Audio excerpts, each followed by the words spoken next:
It's good you're all joining in. This is Kerry, CEO and founder of the Holistic Highway.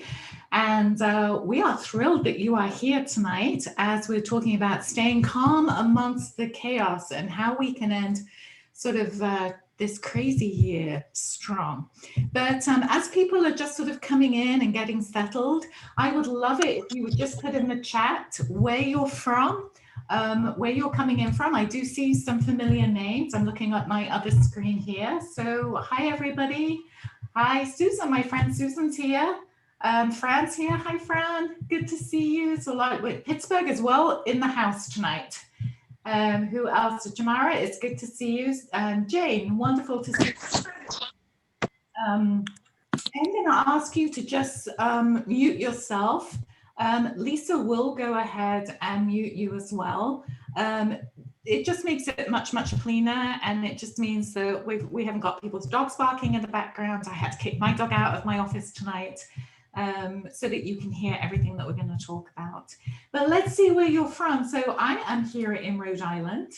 Let me have a look and see what everybody's writing to me. New Jersey, DC, Pittsburgh, Massachusetts, wonderful. Utah. So I am here in Bristol, Rhode Island on the Bay. It's a very damp, cold day today. So welcome everybody in the New England area. And Lisa is also in the call. You can see Lisa. Hi, Lisa. Hello. Hi, everyone. Welcome. And Lisa is sitting in the City of Brotherly Love in Philadelphia. So that's who we have supporting you here tonight, me and Lisa. And Lisa has some wonderful things that she's going to share with you tonight. So where else are you from? And why are you here tonight? What is it that's really important? Perth, Australia. So Scylla, I hope you don't mind me calling you out on, but I mean, Australia is a long way to come to be on this call tonight. And she's like 12 hours totally ahead of us. So it makes sense. We've got clients all over the world. So it makes sense that we're going to have people joining us from all over the world. So wonderful, yay, Pittsburgh again, South Carolina, hi there, that's where I'm going to be next week, just for a few days. So wonderful, a lot of people here, and that's terrific. So as people are just sort of still coming in, hi Gwen, she's coming in from Florida. It's really good that you're here tonight, and that even though you must be Zoom tired, because everything that is on Zoom, that you took the time out tonight to jump on board to do another Zoom call with us. So I want to just give people another minute or so to come in. We had over 150 people registered tonight. So staying calm amongst the chaos is probably pretty important. I know it is for me, so it's important for most of us. But I would love it if you would just put in chat too as to, you know, what you were hoping to get out of this. What was it about this webinar, staying calm amongst the chaos and ending 2020 strong, that really reached out to you? So let me go ahead and stop sharing the screen. Because I've got 3 screens up, every time I go from one screen to another, I lose count for where I am. So it may take me a little while to get to things. All right, so I am not sharing with you now. So you should still be able to see me and certainly see a bigger picture of me. So I'm thrilled that you're here tonight. As I said, we're going to mute you or ask you to mute. If you're on video, you will be recorded on video too. So there will be a small picture of you. I don't know whether you want to be on YouTube, so go ahead and close off your video if you don't want to be. If you're quite happy to sort of say hi to everybody else who might watch the recording of this, then yes, you will be on YouTube as well. So looking for the secret to stay calm in the chaos. Yes, because we can't get rid of the chaos, and we will certainly talk about that too. So what a year it has been, hasn't it? And we've shared many of these webinars with you over this last year. And as we approach the end of the year, it doesn't seem to be getting any better. You know, we've got the holidays coming up, we've got looming to-do lists, stress. You know, should we travel? Should we not travel? These are decisions that we have to make. Should we have family in for the holidays, or is it too risky? And how about holiday gift lists? What do we do? Wish lists, grocery lists. And this most wonderful time of the year can quickly become seasonal chaos. And it's no wonder that many of us feel so stressed out during the holiday season, especially this year. So lots of expectations out there, expectations of holiday shopping, hosting or visiting family during a pandemic, having so much to do and so many decisions to make. And this is going to cause prana vata, which is one of the sub-doshas of vata. So we're used to talking in terms of vata, pitta, and kapha. But did you know that there are 5 sub-doshas of vata? And one of them, called prana vata, actually can cause, when that goes out of balance, can cause excessive worry, occasional feelings of anxiety, and who hasn't got that right now, and trouble sleeping. So that means it's going to make it really difficult to remain calm and stay happy during one of the best times of the year. If we become more and more stressed, we're just going to enjoy the holidays less and less. However, what we're going to talk about tonight is how this approaching holiday season does not have to be stressful, even though the whole year has been exactly that, really, really stressful. So Ayurveda allows us to balance our lives, both in our body, in our emotional heart, and in our mind too. And we can use wonderful properties of Ayurveda. We can use some of the products of Ayurveda. I'm going to teach you a really nice sort of immunity spray that you can do tonight. Lisa's going to go over some touch points to de-stress, especially when the dinner table conversation turns political, which it may well do this year. We're going to talk about traditions and how to make this time special, even if we're not hosting for the whole family. I'm also going to talk to you about indulgence and why it is essential and absolutely necessary to enjoy your aunt's pumpkin pie, or walnut fudge, and we all have our own family indulgences. So by the end of this webinar, you're going to learn how to stay calm, balanced, and de-stressed. Well, that's my hope for you, or it's our hope for you. Because the experience of holiday chaos is inversely proportional to our state of balance. The more balanced we are, the less we feel that life is chaotic.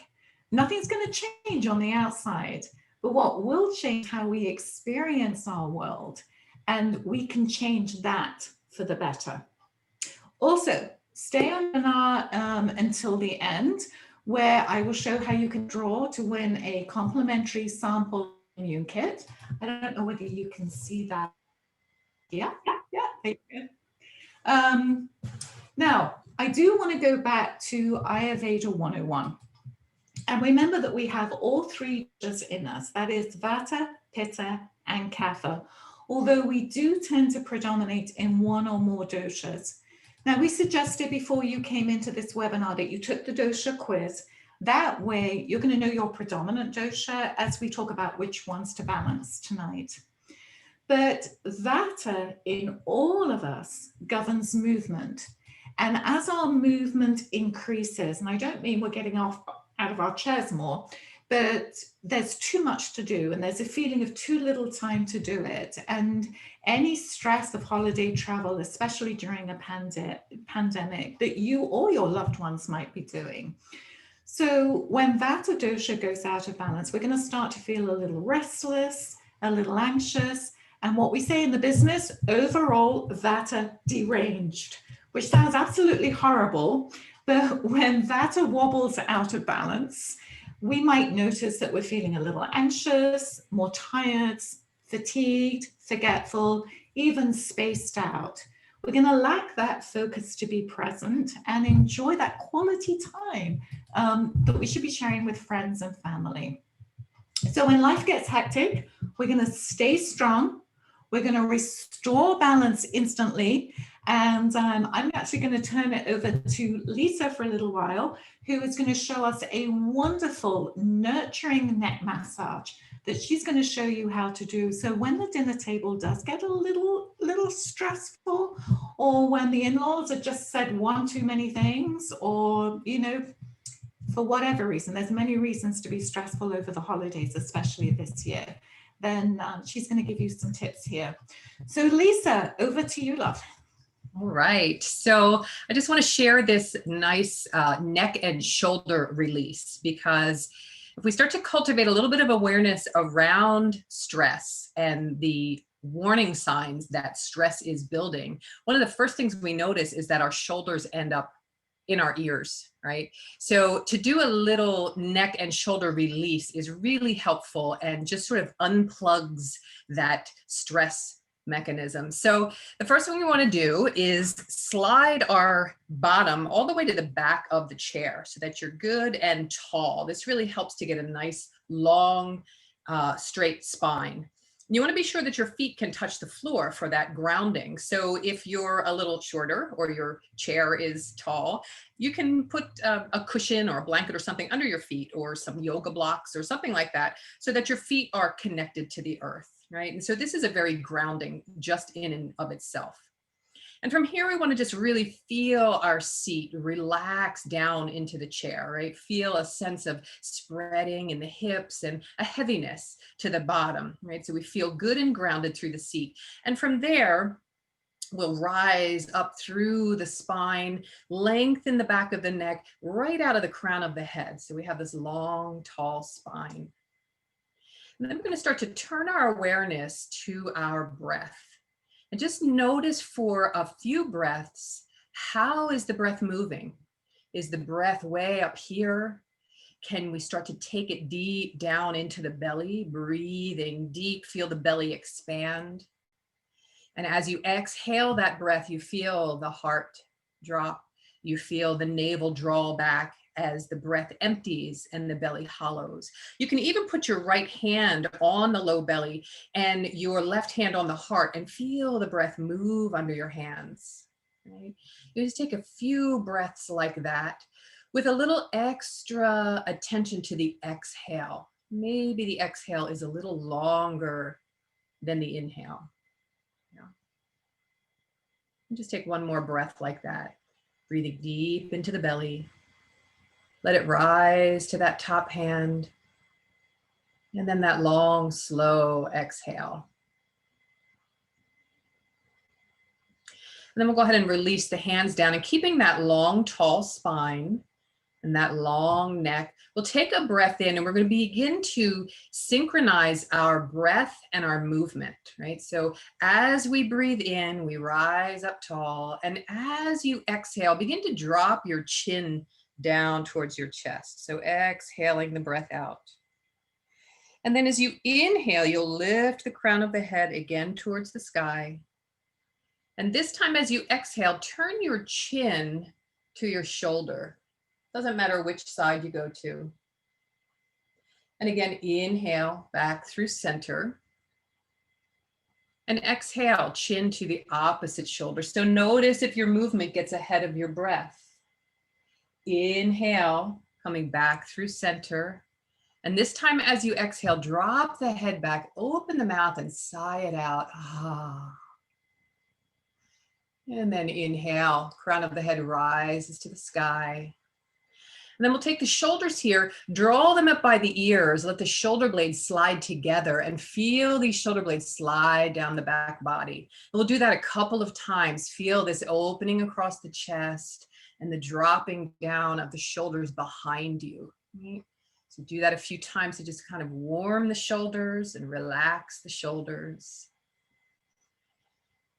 And then releasing these shoulders down, we'll take this left arm and sweep it up over your head so that you can just very gently start to guide that right ear away from the right shoulder. So there's not a lot of pressure here. We're just gently drawing the ear away while this right shoulder is hanging heavy. Yeah. And just start to breathe. You can feel space opening along this side body.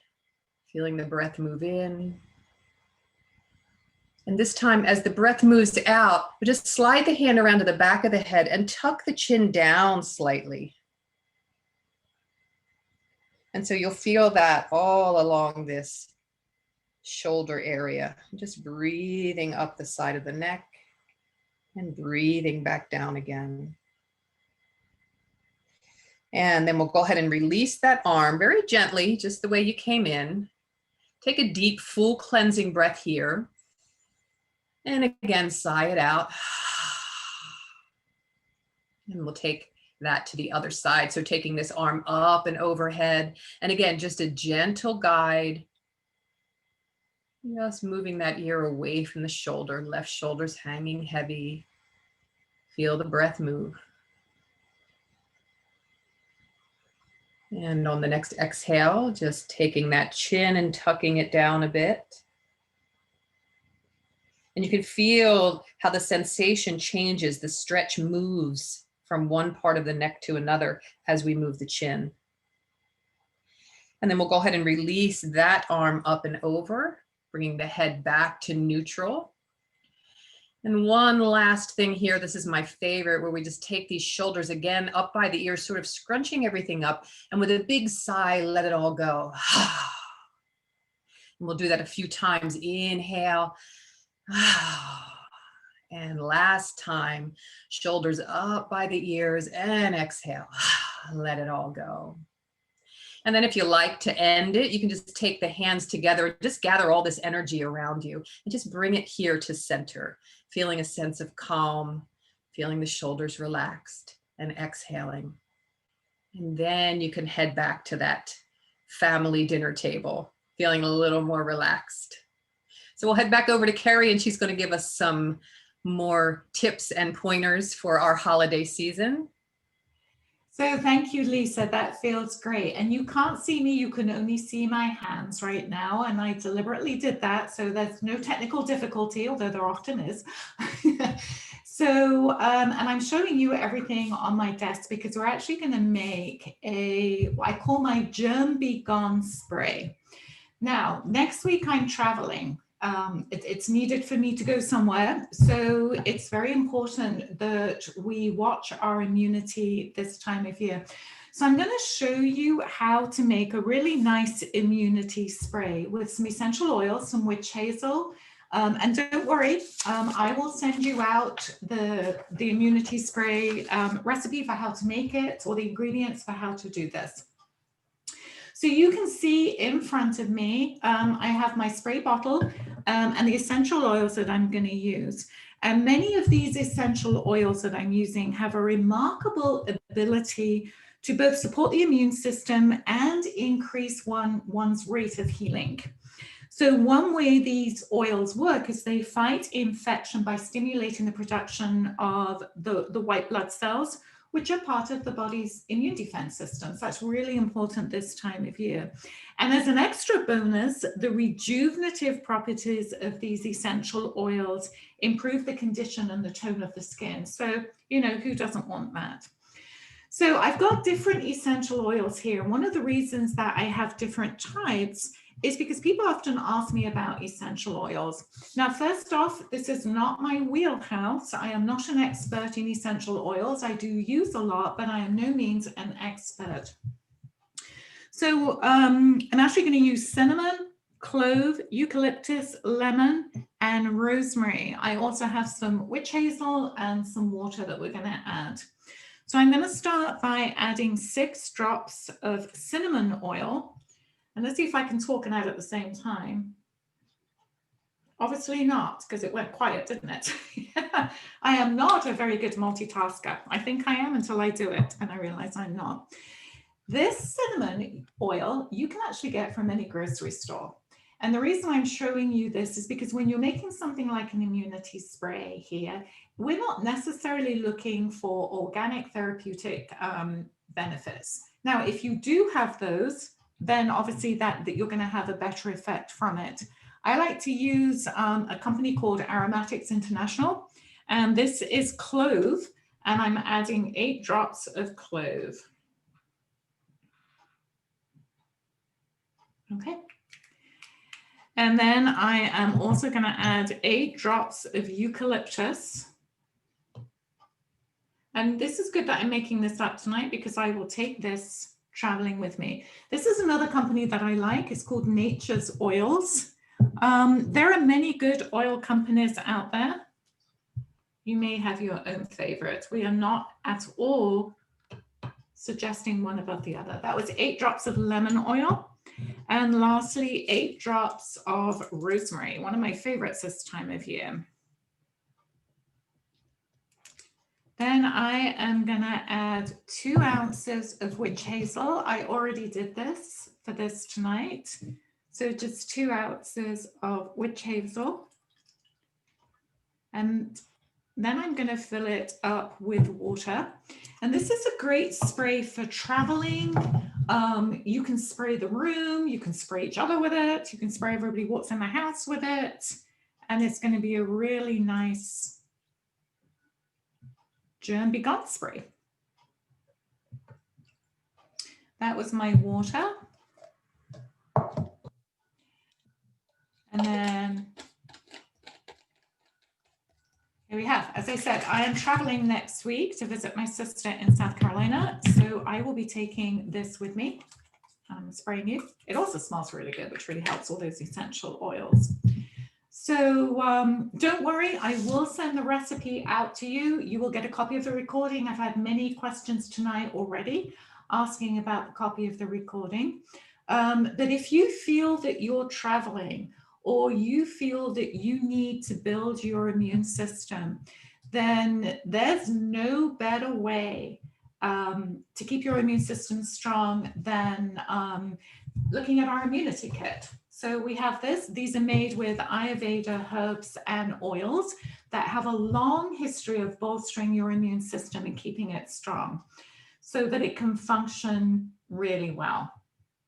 Now, I will change my screen in a little bit, but I'm going to have Lisa talk to you again, so I'm not going to change it just yet. But one of the things that we've heard from a lot of people that we've been talking to, especially our clients, is this sense of a loss of traditions this year for the holidays. Maybe we don't have the same loved ones gathering around the table. Maybe folks are not traveling. And we're certainly not doing all the holiday parties that are traditional. My friend Mary was telling me how sad she was that they're not doing their big Christmas Eve party, which is a huge family tradition for them. So how do we still manage to celebrate, even though this year promises to be quite different? And Lisa has some great insight here. You're going to love this. Okay, Lisa. All right. So before I dive into my spice blend here, I'll just share with you my tradition, my family tradition of I am Italian on my father's side, and the Italian tradition is to have a Christmas Eve 7-fish feast. And this has been something in our family that has been going on for probably more than 80 years, and we've never missed a year. And this year we've had to cancel. So one of the things that I'm going to do to indulge, as Kerry mentioned, indulgence is important. We need to feed our soul as much as we need to feed the body. And so I will get from my Aunt Nicolina her cipolli recipe, which is a recipe for, it's like a fried dough. It's almost like a donut, and you dip it in honey, and it's just very delicious and just brings me back to those Christmas Eves at Aunt Nikki's house. So definitely reviving or making recipes that are part of your family tradition are really helpful to make us feel a little more connected this year as we're not able to see family like we typically do. One of the other traditions in my immediate family, my husband and my children and my daughter-in-law, is that we make all of our own gifts for each other. And so this is a tradition that we can definitely continue this year.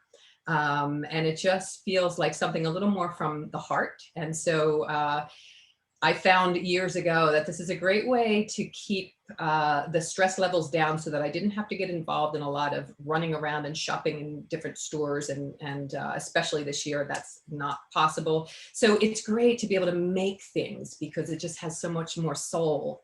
And so many of you have experienced the healing properties of Ayurveda and the spices and the aroma, the oils that Kerry was using, so many ways that Ayurveda makes us feel good. And so it makes us naturally want to share that. And so I wanted to share with friends and family last year by making a spice blend. And so what I did was I took the classic Ayurveda spices that we use, and I made two different blends. One is a savory blend and one is a sweet blend. And so I'm going to mix up our savory blend here. And again, these recipes will come to you tomorrow. We'll be sending out all of these recipes. And so my first blend, the savory blend, is a tablespoon of coriander. And this is so simple to do. It's so easy to make. And it's nice to have on hand for yourself as well, so that you don't have to take 10 things out of the cabinet when you're trying to cook. So a tablespoon of cumin as well. I'm not sure if you can see all this, but a teaspoon and a half of fennel. So this is the fennel. So a teaspoon and then just a half a teaspoon of fennel. And then ginger. I just love ginger. Even in my more savory blends, a little pinch of ginger is so nice. So half a teaspoon of ginger in our blend. And then a quarter teaspoon of black pepper. So the black pepper gives it a little bit of warmth, warms us up in winter time and just stokes the digestion. And then you give that a good stir, blend these all together. And the longer these spices sit together, the more the flavors sort of marry and just makes a wonderful blend. And again, this way you don't have to take 10 different things out of the cabinet when you're cooking. You just take a few pinches of your spice blend and you throw it in. And so that's our savory blend. And then I like to make a sweet blend. And so, of course, my savory blend I use to saute my vegetables. I'll put a little bit of it in some ghee, which releases the medicine really of the spices, and saute that first. Then you can throw your vegetables in there. I add this to soup. I throw this into just about everything all winter long. And then for the sweeter side, maybe for a breakfast cereal, a grain cereal, or maybe making muffins or something along those lines, something a little sweeter. So this one is 2 tablespoons of cinnamon. This, again, really nice warming spice. Cinnamon has a lot of great properties. And then we have 2 tablespoons of ginger as well. And then a tablespoon of cardamom. This is our cardamom. So this is tridoshic. So this helps balance all the doshas.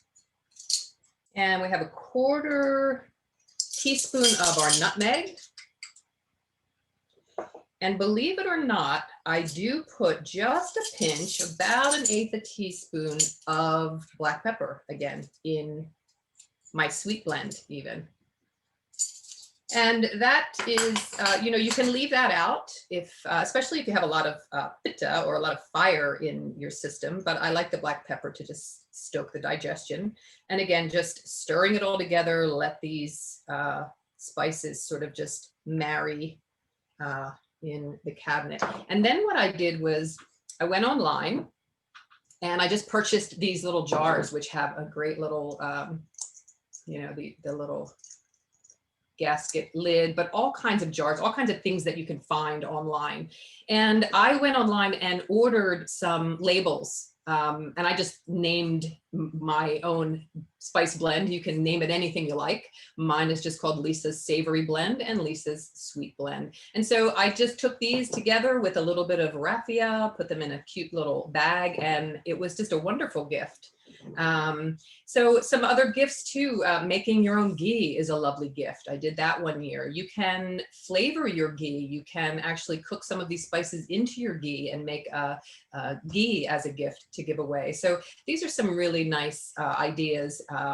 And you're also secretly helping family and friends to heal and stoke their digestion at the same time as giving them a beautiful gift. So we'll head back over to Kerry and we'll hear about some of Kerry's holiday traditions. So thank you, Lisa. That is wonderful. What a great idea. I'm going to make that, but I'm not going to call it Lisa's spice brand. I'm going to call it Kerry's spice brand. Is that okay? That works. So what an indulgent gift to give. And then that does bring us to indulgence. And it is the season for indulgence starting, I guess, next week, isn't it? Just a couple of weeks. And as the holidays approach, we always, we have a lot of conversations with clients who get very anxious and talk to us about how they're going to struggle through this indulgent time of year. And do you know what we always tell them? Just relax, go ahead. Absolutely, go ahead and indulge. Enjoy the holidays, indulge in the foods that you want to indulge in.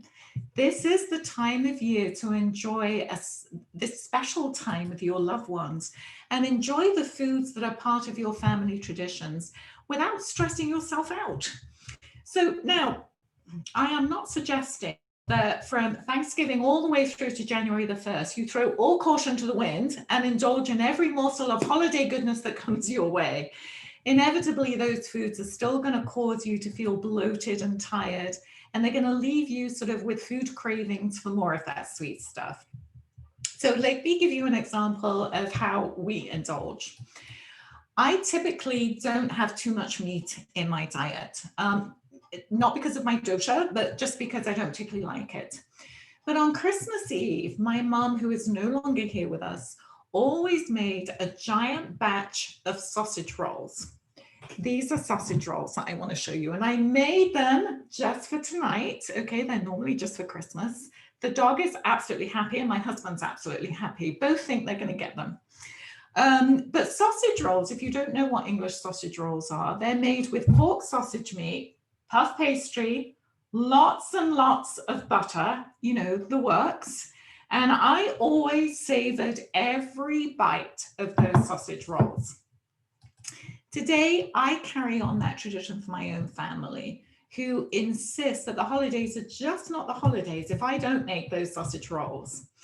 Now, there are many other indulgences, and you have them in your family too.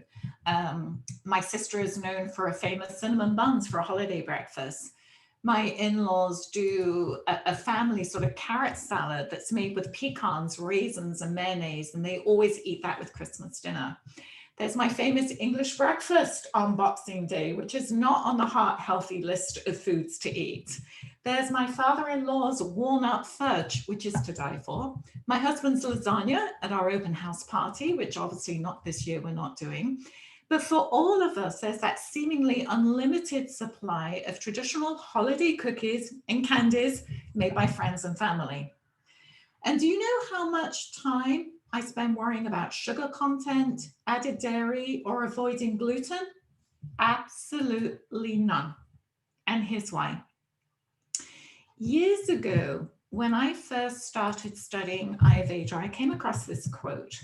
And I want to share this with you. Bear with me. It's a little long, but it's important.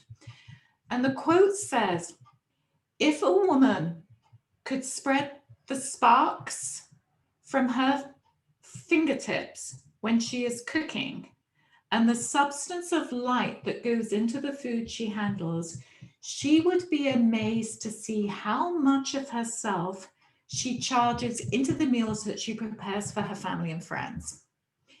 It is one of the most important and least understood activities of life that the radiation and feeling that go into the preparation of food affect everybody who partakes of it. And this activity should be unhurried, peaceful, and happy. Now, I'm still quoting here.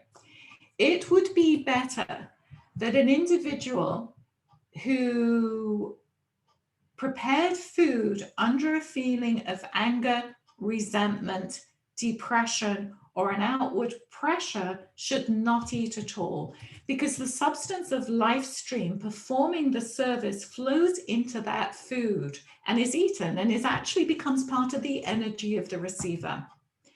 That is why the advanced spiritual teachers of the East never eat food prepared for anyone other than their own chalas, people that they trust. Conversely, if the one preparing the food is the only one in the household who is spiritually advanced and is in an active charge of happiness, purity, and peace, that's going to pour forth into the food from him. This pours forth into other members and blesses them. End of quote. So what do you think about that? To be completely honest, my first thought when I heard that quote was, what is all that mumbo jumbo about sparks of light, radiation, life stream, and energy? Do people really believe all that stuff? And I scoffed. But you know, the words kind of stayed with me, as words often do, and they wouldn't leave me. And I couldn't disregard them. And it dawned on me as I thought about it that emotions, food, and memory are deeply intertwined, aren't they? If I were to ask you about some of the best memories or moments in your life, I bet many of them would be connected to food and how it made you feel. When I think of my mother and grandmothers, all of whom have passed away by now, the most vivid memories are all related to food. I remember them cooking for me, eating meals with them, or I remember the very special treats that they gave me. And these are all really positive memories, and I cherish them. I imagined my mother's love for me, and consequently my love for my family, traveling down through my fingers and into the food I was touching. I saw the family food traditions and cooking as a way to pass that love on to my family, as a way to keep them healthy and happy. Now, a couple of years ago, I had the opportunity to do a Panchakarma in India, and these are the deeply cleansing practices that are phenomenal, and I highly recommend it if you ever get the opportunity to go to India and do a Panchakarma. It was a life-changing time of renewal and rejuvenation for me. However, when the noon meal was served, we gave thanks for our food, as we do in many different cultures, and it was ended with the words, "Food is love made edible." So truly, there is something really sacred and beautiful about eating food that is lovingly and deliberately prepared by the hands of people with love in their hearts. The same is said about the wonderful food traditions that are passed down through the generations, most notably this time of year over the holidays. That secret ingredient is love. Receiving that energy and that happiness from the foods you eat made with so much love is really healing. Is it possible that food prepared with love tastes better? I think yes, I think so. I mean, I'm not a big lover of sausage rolls, but I do love these every year, and I'll send out a recipe for those too if you want to try them. So I want you to think about the words from that quote and put them into practice, because love will shine through and surpass all those negative effects where you turn around and say, oh, I can't have the extra sugar, I can't do the calories. I mean, what a gift from our loved ones that we can partake with them in that. So we say, go ahead and have another piece of your aunt's homemade pumpkin pie. It was made with so much love. And I think, you know, it's very easy to sort of build this belief around food where food is negative or certain foods are negative. But the qualities of food made with love makes a huge difference from us. We often call it comfort food as well, because we feel comforted when we have that food. So another way to stay strong through all this chaos is to go ahead and eat the foods from those traditions that are absolutely wonderful. Now, let's face it, we can't change the chaos that's here right now. We can only change how we deal with the chaos. And I think one of the most powerful tools for me, and I know it is the same for Lisa as well, is deep rest. our body heals itself during sleep, which is why quality sleep is essential to maintain balance. Now, Ayurveda recommends turning in before 10 o'clock at night. This is during kapha time, when our body naturally supports rest. And then we can wake up with the sunrise, which is actually the time, vata time, when we want to get moving, because remember, vata is all about movement. After 10 o'clock at night, we then enter into a more pitta quality sleep. This is an active type of sleep. So if we can fall asleep before 10, before that more active sleep, then we're going to get a more restful kapha quality type of sleep. That means we're going to fall asleep more easily. We're going to experience a deeper quality of sleep. But if turning in before 10 o'clock at night seems pretty unrealistic for you, then there are simple ways that we can at least improve the quality of sleep we're getting. So some suggestions for you: slow down half hour before lights out, power down all the electronics in your bedroom. In fact, I mean, just throw them out of the bedroom. This is not the place for electronics. But if you frequently find yourself just not feeling tired by bedtime and you're sort of pacing the corridors up and down, 2 o'clock, 3 o'clock, 4 o'clock in the morning, then this is a good tip for you. Turn all the lights off in your home at sundown. Now that's pretty early, isn't it, right now? For us, that's about 4:15, 4:30. So, I mean, if we go dark at 4:30, that's a long evening.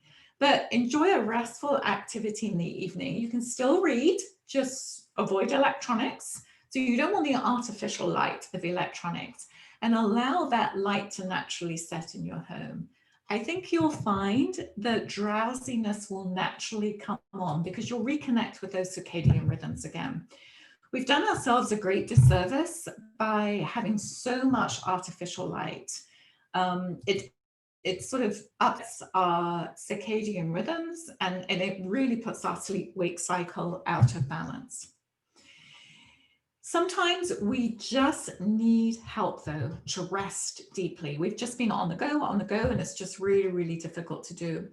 So I'm going to recommend Yoga Nidra. Have you ever done Yoga Nidra or ever been exposed to Yoga Nidra? I know the yogis amongst us are going to be saying, yep, I do that. If you're not sure what Yoga Nidra is, it is a wonderful, deeply restorative meditation. That's like having the most wonderful, deeply rejuvenating, blissful sleep imaginable. I'll send you out my Yoga Nidra audio so that you can try it tomorrow night. Just try it before you go to sleep. Yoga Nidra doesn't put you to sleep, not the purpose of it. It's supposed to deeply rest you. And 1 hour of Yoga Nidra is like having 4 hours of really good quality sleep. And who doesn't need that rest? I think with all this collective stress and anxiety that we've had this past year, we do need some deep rejuvenation and deep rest. So I'll send that out to you, the audio, so that you can do it yourself. But for right now, I just want to remind you of a few things before I take you into a guided meditation for about 5 to 7 minutes. But before that, don't worry, we will get you all the recipes and handouts that you need. I will send you a copy of my Yoga Nidra, my soft roll recipe, because who doesn't want to try those, and a link to enter the draw for the sample immunity kit. And who doesn't need that this time of the year? But if you need to talk with me, it is so hard to go over any problems on a webinar. So just reach out to me for a complimentary consultation. This is where we can chat about your health goals. We can chat about any health challenges you have and how best to get you right on track. So now I want you to dim your lights. Close the door if you can. I want to share my screen with you. You should be able to see that.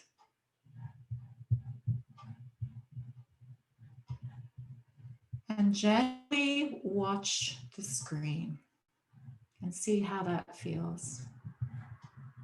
Gently breathing in and gently breathing out. Oh, it stopped.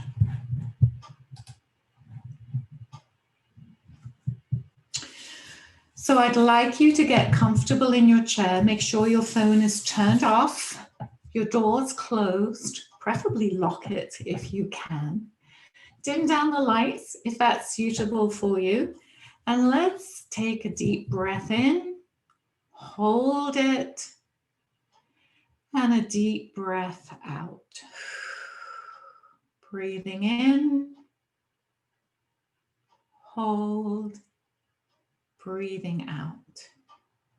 And I'd like you to get comfortable in your chair and just relax. Take a deep breath, place your feet flat on the floor if you're sitting in a chair. Really feel your feet in contact with the ground underneath you. And just take a few more deep breaths like this for a moment.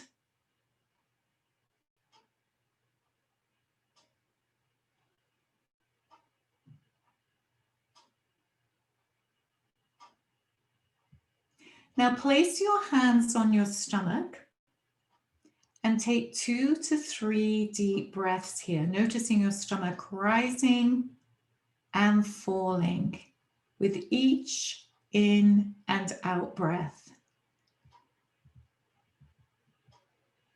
And when you feel comfortable, feel free to just close your eyes, or if it makes more sense, just watching the circle.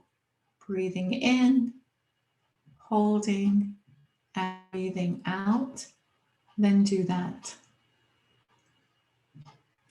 So breathe in for a count of 4, hold, breathe out for a count of 4.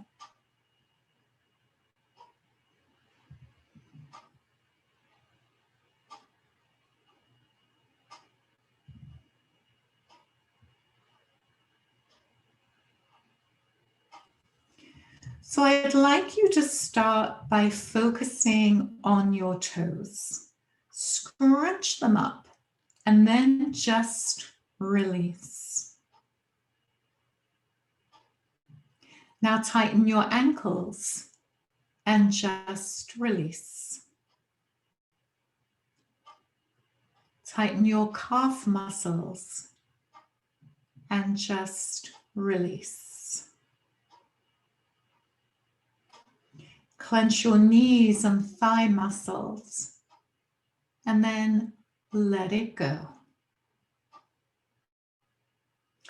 Remember to let any thoughts you may have float up and away from you in an air bubble.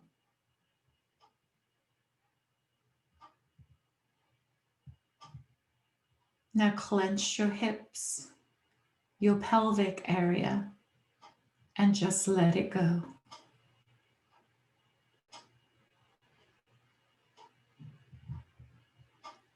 And just begin to notice any tension in your back muscles. Breathe deeply in. And as you breathe out, slowly relax and release any tension you may have in your back.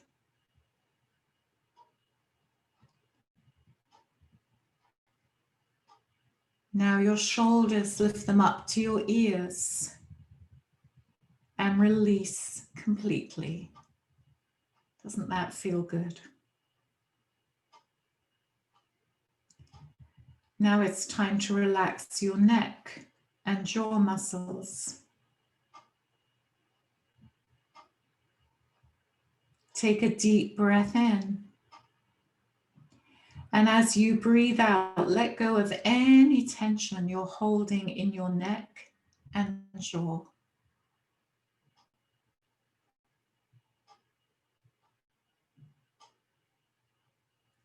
Finally, the top of your head.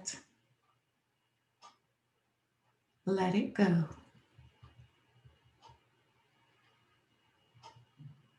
I'd like you to hunch your shoulders up one last time. And as you release your shoulders, release any remaining tension. Just allow that tension to flow out of you, down and out.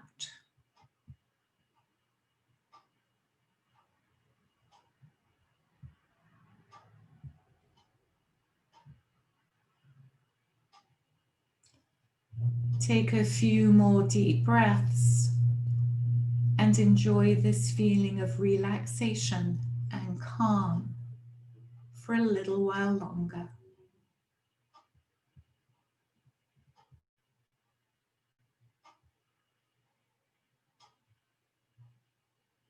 Breathe out any tension with a soft sigh.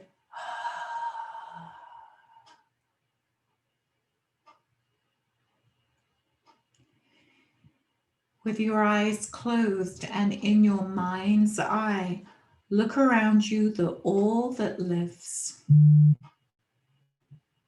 Look around at all that is in your mind's eye. See how connected we are to the working of the world. From the tiniest wildflower to the tallest redwood in the forest, each creation contains its own energy, and so it is with us.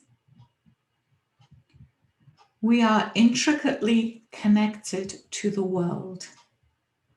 We receive energy, life-sustaining nourishment and support from the world around us. But inside each of us is our own source of love, joy, and wisdom.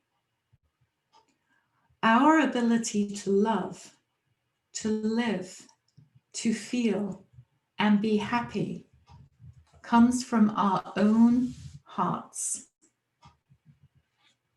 Look inside yourself. Feel your vitality, your energy. Feel your essence. It is pure love. Everything you need to live and love is within you. Nurture yourself. Let yourself grow. Learn to grow and walk in the ways of love. Learn from all who cross your path. Value your connections to others and to the world around you.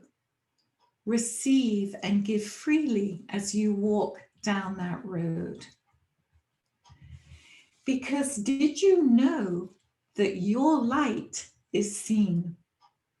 Your heart is known.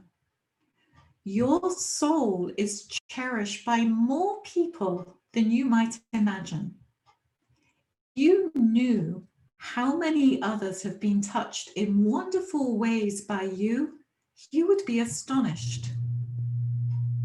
If you knew how many people feel so much for you, you would be shocked.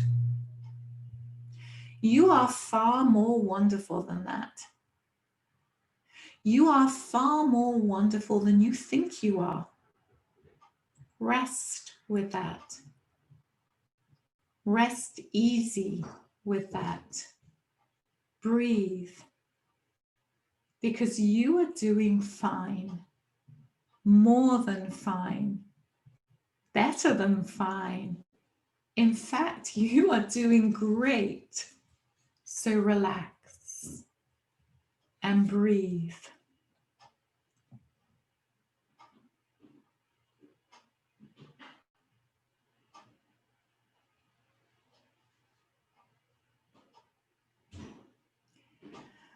I'd like you to now slowly bring your attention back to your room. Begin noticing the sounds around you. Slowly wiggle your toes. Bring some movement back to your fingers. And when you are ready, and only when you're ready, open your eyes with a soft gaze. And in yoga, we say namaste. And that means the light in me sees and acknowledges the light in you. And that light will keep us connected. That light keeps us strong. Namaste.